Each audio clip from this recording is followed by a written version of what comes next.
Bom dia, irmãos, paz do Senhor. Faz tempo que eu não vejo vocês. Muito bem, gente. Bom dia para vocês. Tudo na paz. Que bênção tê-los aqui nessa manhã. E eu quero compartilhar da palavra do Senhor com vocês. Nós vamos juntos pensar um pouquinho em liderança. Eu quero convidar você a abrir a sua Bíblia no livro de Neemias. Nós vamos olhar um pouquinho hoje para Neemias, capítulo 1.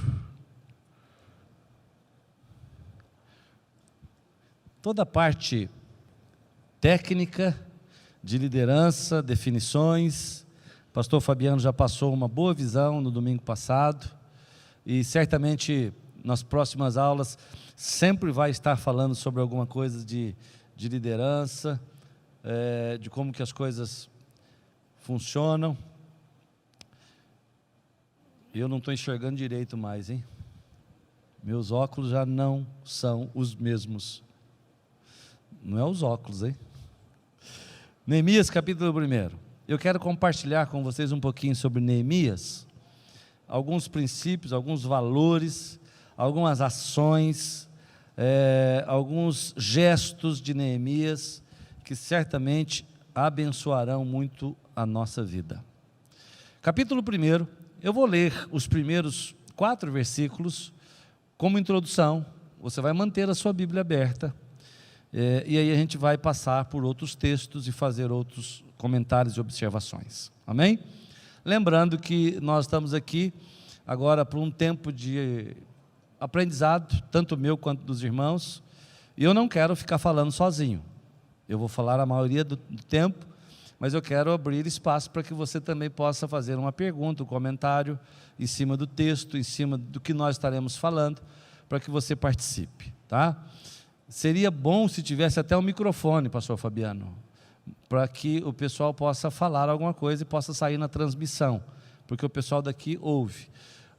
O Mateus está por aí ainda, ele pode fazer, se não, a gente repetir a pergunta, né? Tá bom. Vamos lá. Mas o ideal é que todo mundo pudesse mostrar a sua voz. E a carinha, né, Raquel? E a carinha. Capítulo 1, verso 1 diz assim: palavras de Neemias, filho de Acalias, no mês de Quisleu, no 20º ano, quando eu estava na cidadela de Suzã, veio Anani, um dos meus irmãos, com alguns homens de Judá.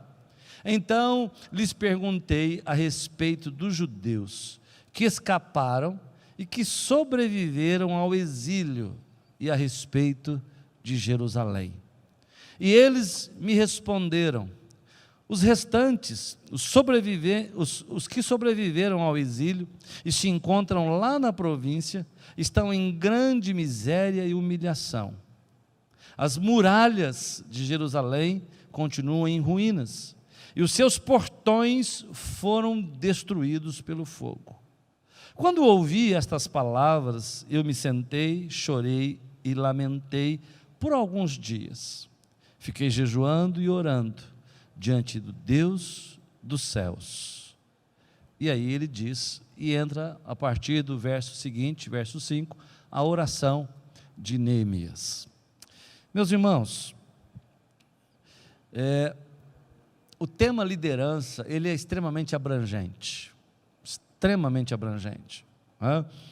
Quando você vai ouvir uma boa palestra de um bom líder, ou de um bom orador, de um comunicador sobre liderança, ele vai te dar algumas definições sobre liderança. Todas elas são muito boas e positivas. A definição de liderança que tem causado maior impacto, tanto no mundo secular, quanto no meio cristão, no meio evangélico, é uma definição de um homem muito simples, que escreveu vários livros, né? E a definição dele é a seguinte: liderar é influenciar. Liderar é influenciar. John Maxwell é que fez essa afirmação. Ele tem vários livros escritos. Eu devo ter uns 12 livros dele. Ele tem 21 leis de liderança, ele tem 21 características de líderes, ele tem vários livros que falam sobre liderança. 21 minutos de um líder são frases objetivas, são pensamentos objetivos, são capítulos objetivos. Mas ele fala para o mundo secular.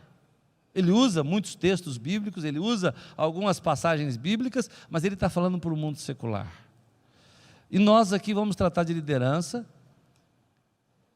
mas na perspectiva da palavra de Deus. Nós vamos tratar de liderança em casa, no trabalho, na igreja, né? A liderança pessoal, a liderança familiar, de muitos aspectos, abordando sempre valores espirituais, que certamente te ajudarão muito na vida secular, no seu dia a dia. Porque liderar é influenciar. Então, olha só uma frase do falecido presidente Harry Truman. Truman, presidente dos Estados Unidos, disse o seguinte, ele disse, meu óculos está ruim, estou precisando de um outro óculos, deixa eu ver se eu aumento a letra daqui. O presidente Truman disse o seguinte, que um líder é capaz de fazer outras pessoas executarem aquilo que elas não gostam de fazer.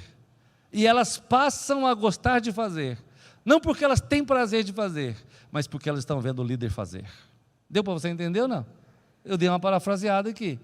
Mas olha que coisa extraordinária. Quando você está debaixo de uma liderança saudável, quando você olha para o líder e vê nele uma pessoa de Deus, e obviamente eu estou falando agora aqui para nós, como povo de Deus, quando você vê nele as características de um líder, caráter, generosidade, bondade, honestidade, retidão, porque essas coisas fazem parte do caráter do líder, você vai fazer algumas coisas que você não gosta de fazer, mas você vai fazer para agradar o seu líder. E de repente, no meio do processo, você começa a gostar de fazer. Então deixa eu fazer uma pergunta simples para você aqui.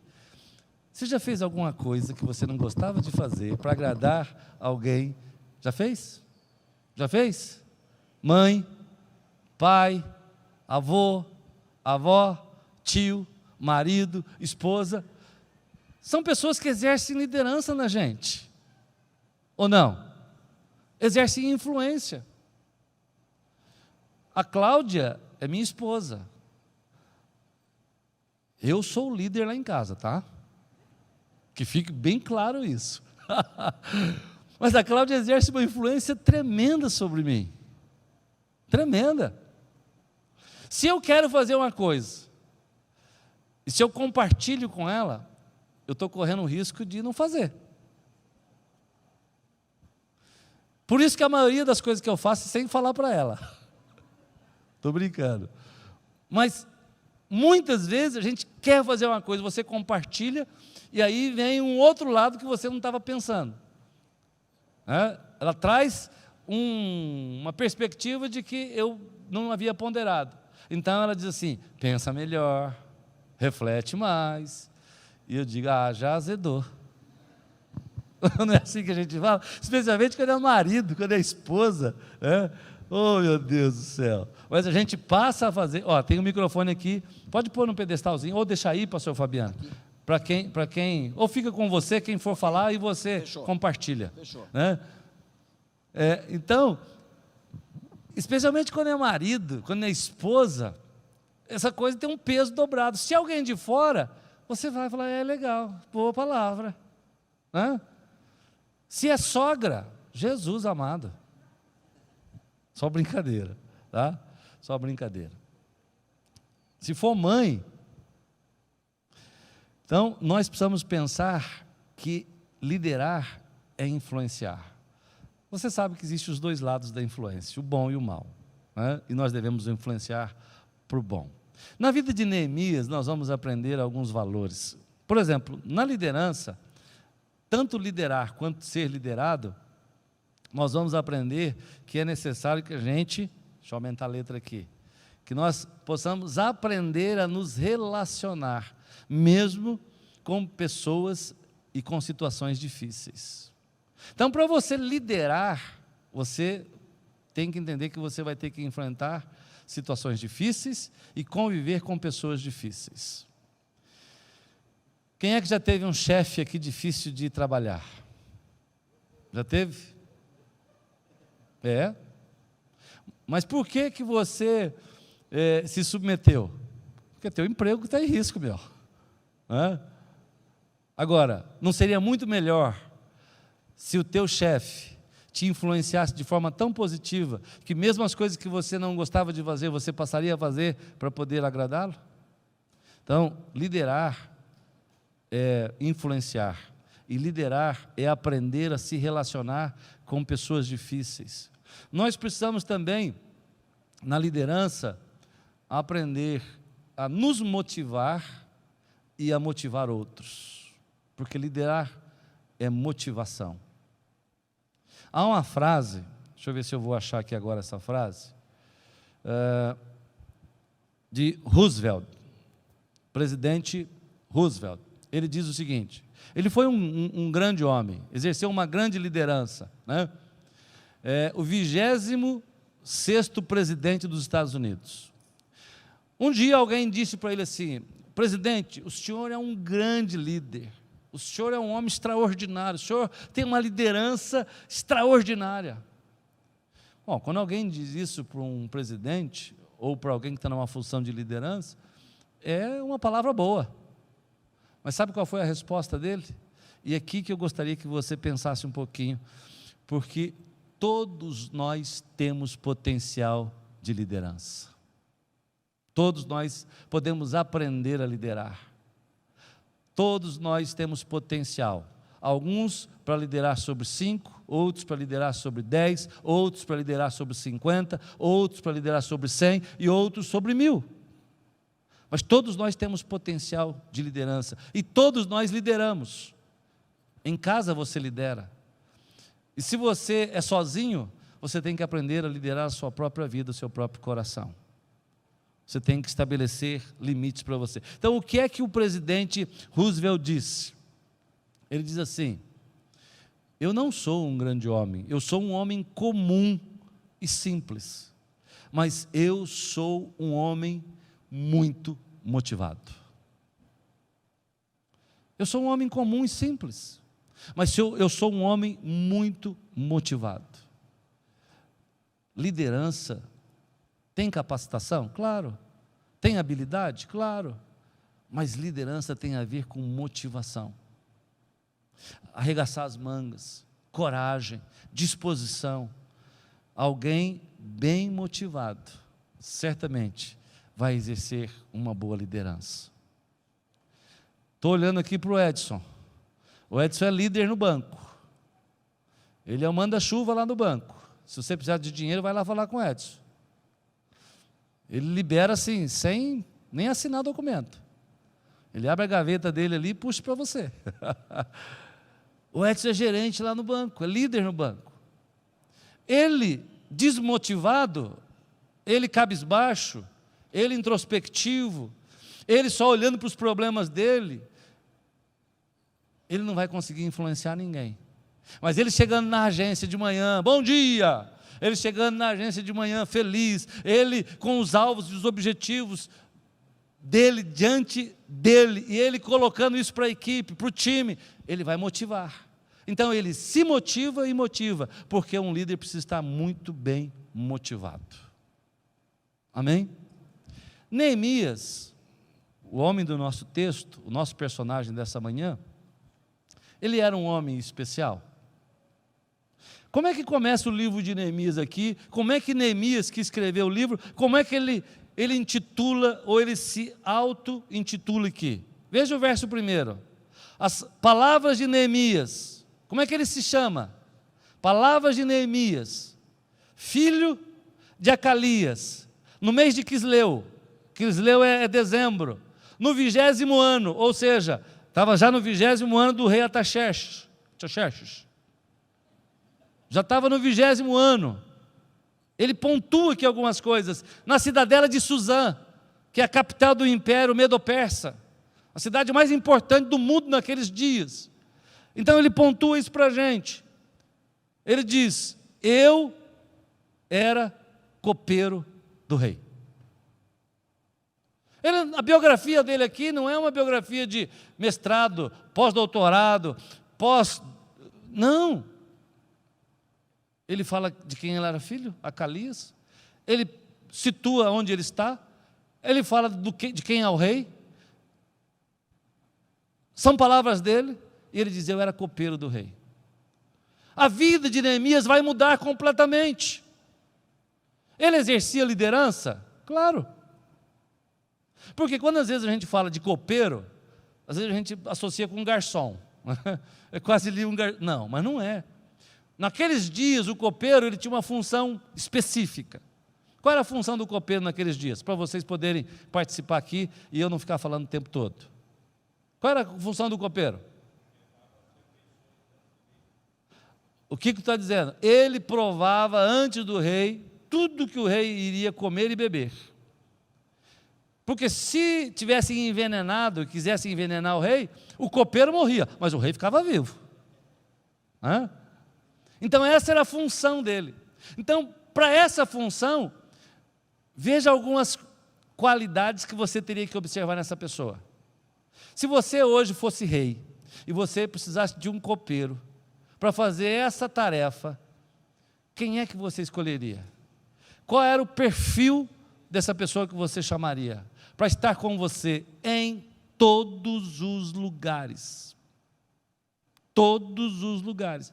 Talvez Neemias vivesse mais próximo do rei do que a própria rainha. Ou não? Qual é o perfil da pessoa que você escolheria para ser o seu copeiro?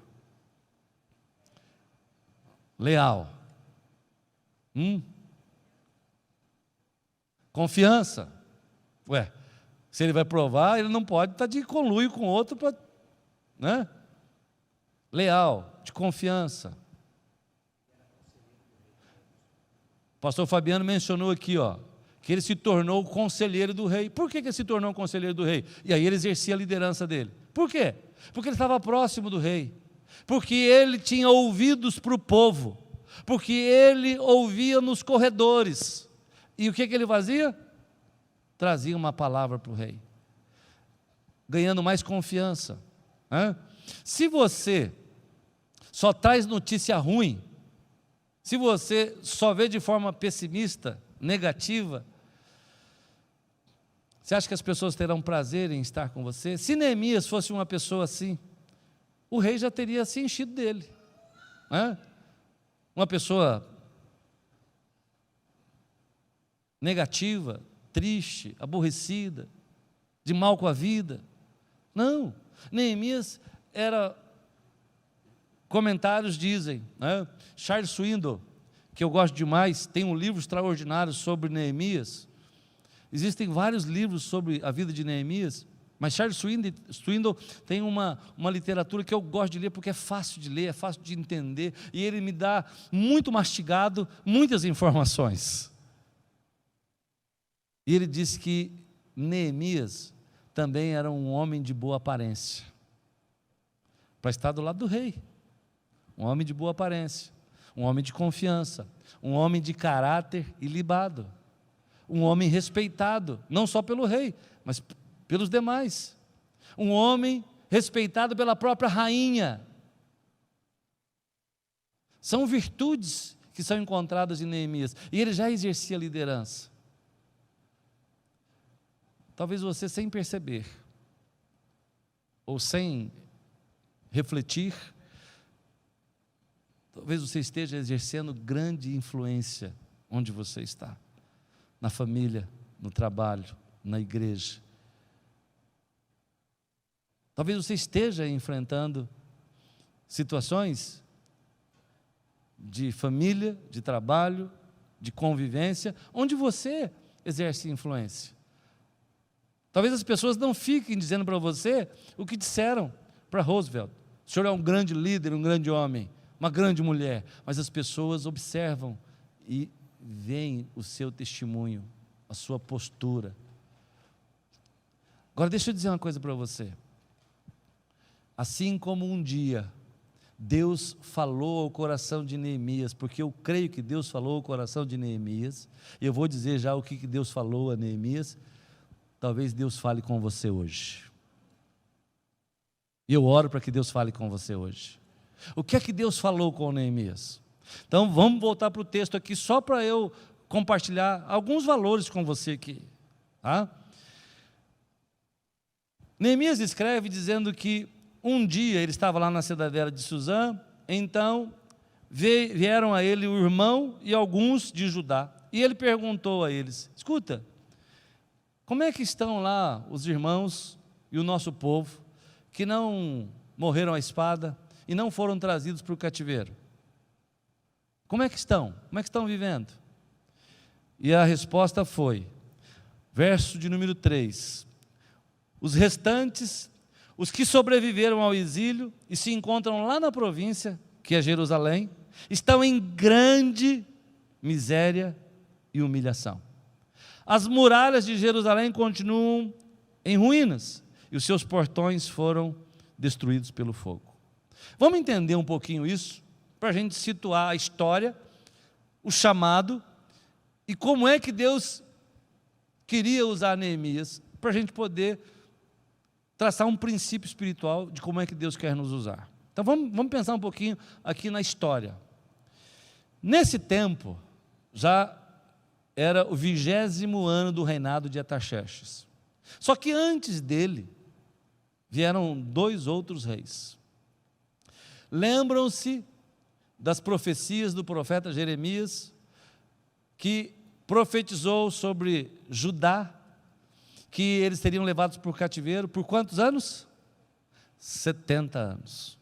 Mas você precisa se lembrar de que antes de Judá ser levado para o cativeiro, Israel, o reino do norte, já havia sido levado. Mas antes você tem que entender isso, que é um pouquinho de história bíblica, e eu vou contar rápido para você. Como é que Deus forma a nação de Israel? Vou tentar ser muito breve aqui. Chama Abraão. De Abraão, Deus começa a sua nação. Isaque, seu filho da promessa, que gera Esaú e Jacó. Jacó tem os 12 filhos. José é levado para o Egito. A fome, toda a família é levada para o Egito. José o sustenta. E eles passam ali um período. E eles começam a se multiplicar. Até que, debaixo das pragas e da mão poderosa do Senhor, Deus os liberta do Egito. E eles vão para a terra prometida, terra de Canaã, debaixo da liderança de Moisés e de Josué. Promessa feita a Abraão, quando o Senhor disse: ele percorre a terra, porque essa terra é sua e dos seus descendentes. Deu para entender até aqui? Muito simples, lembrando você. Por que eu estou lembrando você? Porque até então, a nação de Israel não era uma nação poderosa, militarmente poderosa, conhecida, mas ela passa a ser conhecida na saída do Egito, quando a mão poderosa do Senhor, ela passa a ser respeitada quando Josué começa a ganhar as batalhas e a derrubar as cidades. Mas ela de fato vai ser conhecida e respeitada no reinado de Davi. Lembrem-se, rapidamente a história. O povo pede um rei, escolhe Saul, e ele reina por 40 anos. Saul peca, Deus dá o reinado de Saul a Davi. Davi reina 40 anos. No reinado de Davi, a nação de Israel tem um melhor tempo. Conquista. O rei Davi conquistou a Síria, conquistou tudo ali ao redor. Se tornou respeitado. As nações pagavam tributos a Israel. Depois veio Salomão, que reinou mais 40 anos. Você sabe que porque Salomão pecou e andou não nos caminhos do Senhor, mas andou nos caminhos das suas esposas, servindo a outros deuses, Deus disse a Salomão: olha, eu não vou tirar o seu reino agora, mas nos dias do seu filho eu vou tirar, e eu vou dividir o reino. Então, nos dias de Jorão, filho de Salomão, Deus dividiu, e Jeroboão reinou em Israel com 10 tribos, chamado Reino do Norte, capital em Samaria, e o Reino do Sul se tornou conhecido como Reino de Judá, capital em Jerusalém. O Reino do Norte andou em caminhos que não eram do Senhor, e em 738 eles foram invadidos pela Síria, destruídos, e deixaram de existir. Deixaram de existir. 300 anos depois, o profeta Jeremias está anunciando que Judá e Jerusalém vão para o mesmo caminho se não se arrependerem. E então ele anuncia que haverá um cativeiro de 70 anos. Vem a Babilônia, com Nabucodonosor, em 3 tentativas, sitia Jerusalém e aí a destrói. Queima todo o muro, destrói o templo, levam todos os utensílios para a Babilônia, 1.300 quilômetros de distância. Queimam os muros, destroem o templo, levam para o cativeiro, muitos morrem. Agora, depois disso, levanta-se o rei Ciro, também profetizado, que liberta o povo para voltar à sua terra. Depois do rei Ciro, o rei Dario. E depois do rei Dario, o rei Artaxerxes. Por que eu estou colocando isso para vocês? Para que você entenda que os 70 anos foram literais e cumprido à risca a palavra do Senhor. De quando o povo foi levado para o cativeiro, a inauguração do segundo templo deu-se exatamente 70 anos. Você pode dar uma glória a Deus, porque a palavra de Deus se cumpre? Amém? Então preste atenção. Deus levanta Ciro. Ciro era crente? Não. Deus usa os reis, Deus usa os homens como Ele quer. Ciro foi profetizado. Agora, dentro desse contexto, estão Esdras, o livro de Esdras, está o livro de Esther, porque o livro de Esther acontece também nesse período. Antes de Neemias, aquele período de Esther com o rei, que ela foi escolhida rainha. Então, quando você for ler, você vai ler Esther, Esdras e Neemias. Quem foi que profetizou nesses dias? O profeta Ageu e o profeta Zacarias. Então, quando você for ler, você tem que pôr esse pacote para você começar a entender o que está acontecendo, qual é o momento histórico, como é que o povo vivia. Então, agora quando Neemias fala com seus irmãos e pergunta como é que estão aqueles que estavam vivendo e escaparam do exílio, como é que está Jerusalém? São 2 perguntas que ele faz. Quanto tempo você acha que havia se passado? Porque parece que foi assim, Neemias está perguntando, parece que foi ontem, né? 15 dias, 1 mês, 3 meses. O povo foi levado para o cativeiro babilônico. Agora já não tem mais Nabucodonosor, agora já não tem mais Ciro, agora já não tem mais Dario, agora é o rei Artaxerxes. Quanto tempo passou? O povo voltou para Jerusalém em 3 etapas. Primeira etapa, debaixo da liderança de Zorobabel, quando o rei Ciro autorizou. Eles voltaram e começaram a reconstrução do templo. Por quê? Porque o templo fora destruído. Então eles começaram a reconstrução. E aí entra o profeta Ageu. Por que entra o profeta Ageu que profetizou nesses dias de Zorobabel e Josua? Porque eles abandonaram a construção do templo e voltaram a cuidar das suas próprias casas. Estão lembrados? O saquetel furado? Depois você vai ler. Só estou dando um caminho aqui para você. Depois, houve um segundo retorno com Esdras. Quanto tempo depois Esdras voltou, que Zorobabel havia voltado? Quanto tempo, você sabe? Quem é que sabe? Chuta. 80 anos.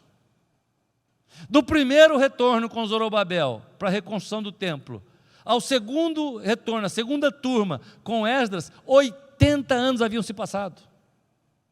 Note que eu disse que a inauguração do templo se deu exatamente 70 anos depois que o povo foi levado para o cativeiro. Agora, 80 anos depois de Zorobabel voltar, Esdras volta. E Esdras volta para quê? Para restaurar o culto ao Senhor. Depois de 10 anos que Esdras volta, o culto também volta. Depois a terceira leva de Neemias. Quando é que Neemias voltou? 13 anos depois de Esdras. Então, na verdade, da primeira turma até a terceira, foram 93 anos. Quase 100 anos, irmãos. E agora Neemias pergunta aqui, escuta, como é que está Jerusalém? E o povo? 80 anos haviam se passado. O povo está em ruínas, em grande miséria. Os muros estão derrubados. 80 anos! Meu Deus! O que é que nós como líderes faríamos? O que é que você diria para essa turma? Ô turma de preguiçoso! Ô cambada de braço curto! 80 anos e eles não reconstruíram ainda. 80 anos se passaram, eles estão em miséria. Meu Deus! Aliás, já havia se passado agora mais, porque Esdras já havia voltado.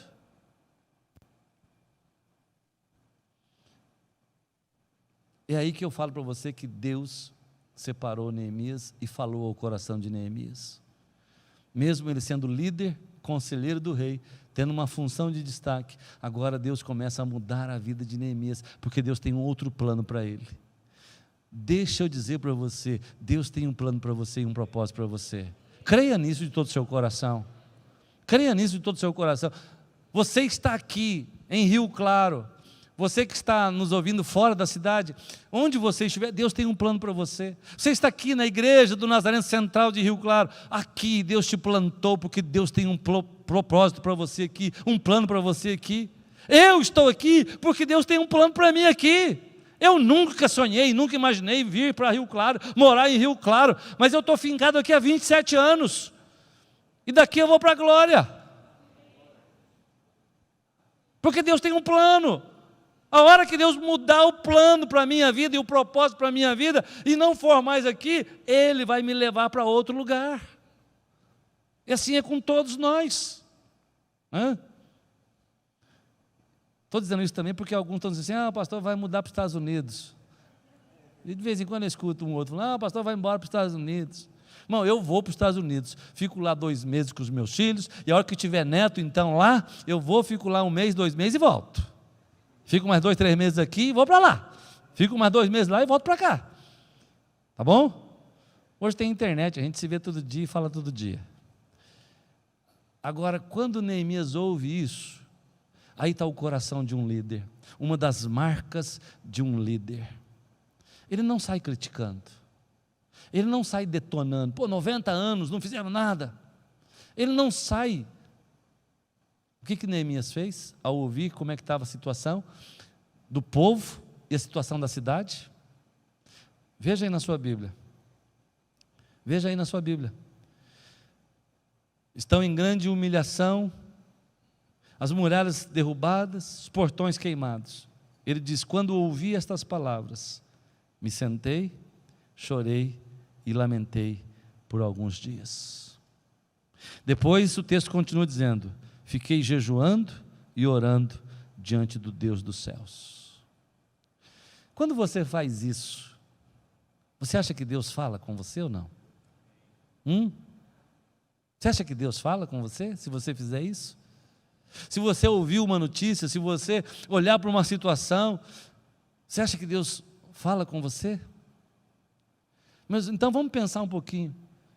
Qual é a situação que você tem enxergado, que tem aborrecido, entristecido seu coração, te feito chorar, te feito parar para pensar?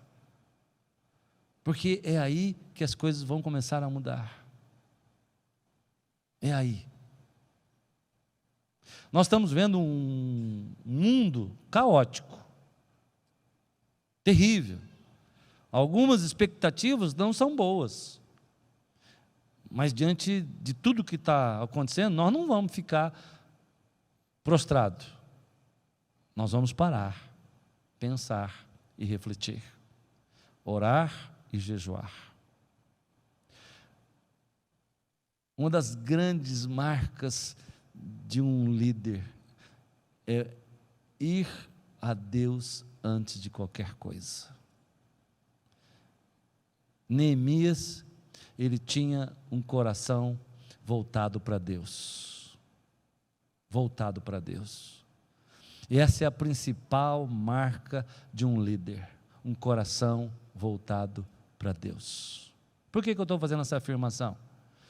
Porque eu amo a vida do rei Davi. E se tem um líder, para mim é o rei Davi. Mas se tem um homem que fez tanta bobagem, foi o rei Davi. Mas por que Deus o perdoou? Por que Deus não matou? Por que Deus não tirou o reino dele? Porque Davi tinha um coração voltado para Deus. Essa é a diferença. Por que alguns líderes pecam uma vez e já detonam tudo? Por que outros líderes pecam, talvez mais até, e ainda estão aí? Porque tem um coração voltado para Deus. Sabe de uma coisa, irmãos? Nós não conhecemos o coração. Nós não conhecemos. É Deus que conhece. É Deus que vê. É Deus que sabe. Fulano lá já fez tanta bobagem lá, ó, e está em pé. Está em pé porque Deus conhece o coração dele. Por que você está em pé? Porque Deus conhece o seu coração. Amém? Deixa eu ver que oração. Dá para ir mais 5 minutos, né? Dá? Então, quando Neemias, ele ouve a situação de desespero e de miséria, ele vai buscar o Senhor. E ali Deus fala com ele. Neemias, você é o homem que eu estou procurando. Você é o homem que eu estou separando para reconstruir os muros de Jerusalém. Você é o homem que vai lá reconstruir. Você crê que Deus pode ter falado isso para o coração de Neemias? Eu creio, exatamente assim. Que Deus falou a Neemias, dizendo assim: você é o cara, Neemias. Você é quem eu estou separando para ir a Jerusalém, reconstruir os muros da cidade, porque Esdras já voltou, Zorobabel já voltou, começaram o templo, eu já levantei Ageu, já levantei Zacarias, agora o templo está reconstruído, o culto já voltou, mas a cidade está sem muralhas, o templo está exposto. Então precisamos colocar os muros, e há muitos inimigos, os muros estão caídos, então nós precisamos levantar os muros. Isso tem uma aplicação espiritual para a vida da gente tremenda, porque o profeta Zacarias fala exatamente dos muros da nossa vida, às vezes estarem caídos. A gente está vivendo a vida cristã, mas os muros estão caídos, então a gente precisa restaurar os muros. Então Neemias ouve do Senhor: você vai reconstruir. Ele orou, ele jejuou, por quanto tempo? Estão lembrados? 4 meses. Ele sentou, chorou, lamentou e orou por 4 meses. Ele recebeu o chamado de Deus. Ele não saiu já de imediato dizendo assim: eu vou. Chegou lá para o rei e disse: ô rei Taxerxes, ou o senhor me dá aqui uma licença de uns 5 anos, ou o senhor me demite. Ele não fez nenhuma loucura. 4 meses, orando, jejuando, buscando a vontade de Deus, porque o líder ele tem que fazer isso, ele tem que identificar, ele tem que sentir a empatia, sentir a dor, e ele sentiu a dor dos irmãos. Ele era copeiro, ele era conselheiro do rei, ele estava no palácio, ele tinha tudo de bom, mas ele sente a dor dos irmãos. Ele não diz criticando os 90 anos que haviam se passado, mas no coração dele sente, ele pensa: como pode essa cidade estar quase 100 anos com os muros derrubados? Como? Nós temos que fazer alguma coisa. E isso serve para a gente aqui na igreja, né? Porque tem algumas coisas que parece que faz 100 anos que está com os muros derrubados, não parece? Tem umas coisas que parece que faz 100 anos que está com os muros derrubados. Tem alguns ministérios que não andam, meu Deus do céu. Tem algumas coisas que não vai. E você, meu Deus, está derrubado esse muro, nós precisamos reconstruir esse muro, proteger. Escola dominical mesmo. Olha que bênção ter essa turma aqui, e que bênção ter em casa agora aqui, ó, 30 pessoas só no YouTube. Aleluia, você que está aí comigo, glória a Deus. Aleluia. Porque, meu irmão, a escola dominical está na UTI, já com o aparelho desligado. A nossa denominação até mudou o nome agora de médio, não é mais médio, não chama mais médio. Chama agora Discipulado Nazareno Internacional. DNI. Porque é JNI, MNI, agora ficou DNI. Pelo menos combinou tudo, né? Agora é Discipulado Nazareno Internacional. Não chama mais médio, que é Ministério de Escola Dominical, né? Que também era Ministério de Discipulado. Porque pouquíssimas igrejas hoje têm escola dominical, classes. Muro derrubado. 100 anos, meu Deus do céu, esse negócio, ministérios, às vezes ministérios de mulher, de homens, graças a Deus o ministério de mulher está indo bem, graças a Deus o ministério de homens está indo bem, graças a Deus o ministério de casais está indo bem. Ontem ficaram fazendo treinamento aqui das 9 da manhã às 8 da noite, com Casados para Sempre, criação de filhos para sempre. Graças a Deus o ministério social da igreja está indo bem, graças a Deus o departamento infantil está indo bem, mas nós precisamos levantar os muros da JNI, dos adolescentes. Pastor Marcelinho está aqui, ó. Que bênção que o pastor Marcelinho está aqui. Ele precisa de ajuda, para que ele esteja encorajado e ele esteja encorajando outros, e nós precisamos ter aqui milhares de jovens aqui, pulando e saltando de alegria, louvando ao Senhor. Mas nós somos líderes, eu sou líder, vocês são líderes, os pais são líderes dos jovens, dos adolescentes, dos juniores. Nós temos que exercer essa liderança em casa. Nós temos que exercer a liderança na igreja. Você tem que influenciar onde você está, no seu trabalho.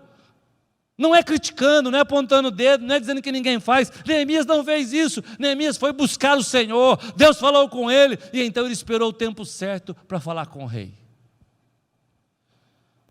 Neemias era um cara tão para frente, tão bacana, tão feliz, tão positivo, que o dia que ele chegou com o semblante caído, o rei perguntou para ele: escuta, o que está acontecendo, cara? O que está acontecendo com você que está com esse semblante? Você está triste? Eu também gosto de ser assim, porque eu também sou assim, falo para valer, falo alto, onde eu chego, já chego falando, e quando eu chego meio murcho, todo mundo já viu: pastor, o que foi? O que foi? O que tem? É facinho de, pastor, o senhor está com alguma coisa? Porque é assim que a gente funciona. Aí o rei pergunta, ele diz: oh, meu rei, sabe o que é? É o meu povo, é a minha cidade. O texto não diz, mas talvez ele tenha dito: Deus falou comigo, se o senhor permitir, dá uma licencinha aí, arruma uns ouro, uma prata, uma madeira, eu vou para lá para reconstruir. Quanto tempo? O tempo que for preciso. Articulado, bom relacionamento, sabe se posicionar, não exige nada, pede com humildade, porque o líder não tem que ficar apontando o dedo e mandando com autoritarismo. O líder tem que ser aquele que se torna padrão na gentileza, padrão na educação, padrão na ética, padrão no comportamento, padrão nas atitudes, padrão na família, padrão.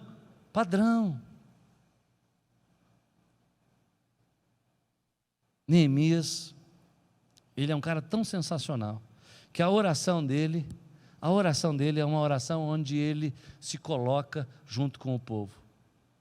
Ele não tinha nem nascido quando foi para o cativeiro.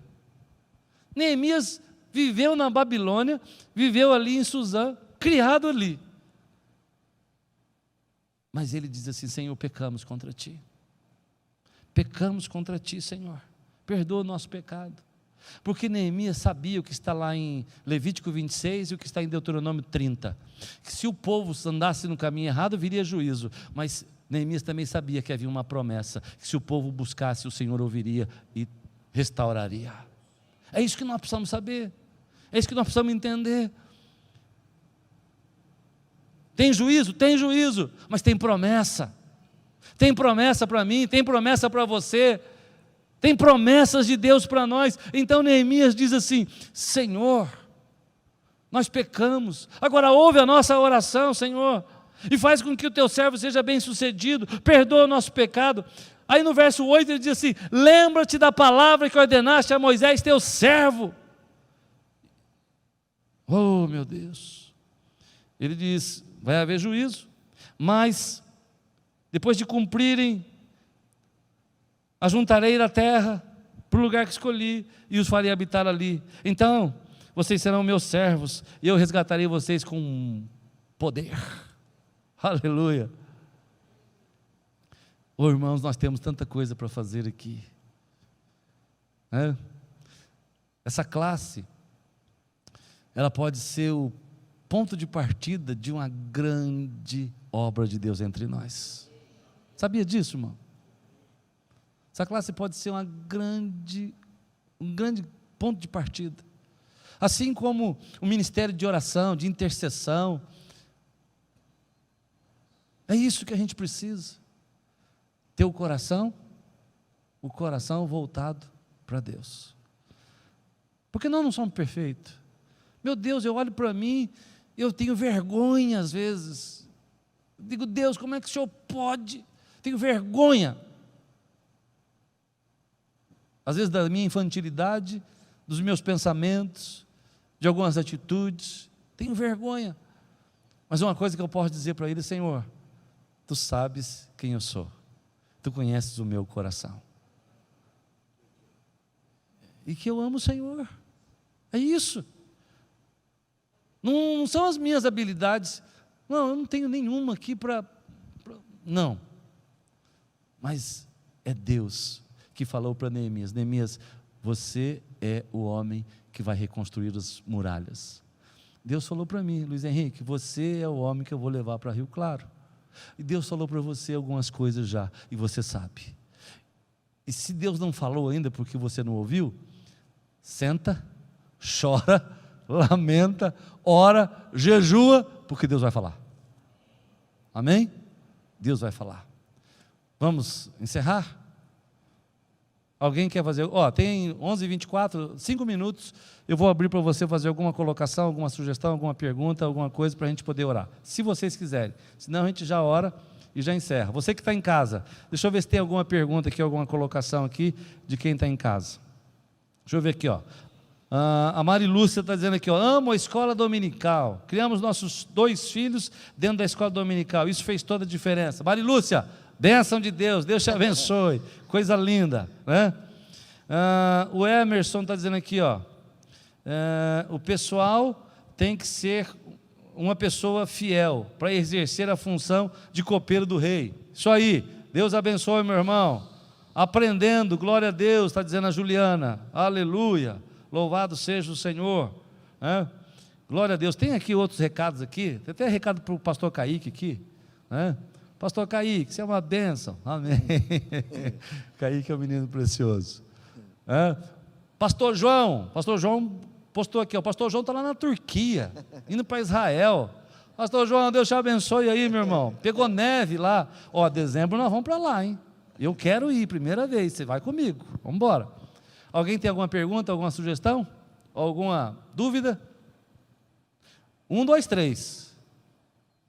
Não? Então vamos nos colocar de pé e vamos orar. Você que está em casa também, faça isso. Vamos orar. Que gostoso temos esse tempo, que turma bonita. Seja perseverante, irmão. Hoje eu estou terminando mais tarde porque eu falo um pouco mais. O pastor Fabiano termina às 11h15. Ele é mais disciplinado do que eu, mais organizado do que eu, traz PowerPoint, traz slide. Eu faço assim com vocês, eu estou falando aqui, tá? Mas vai terminar 11h15, então será um tempo precioso, tá?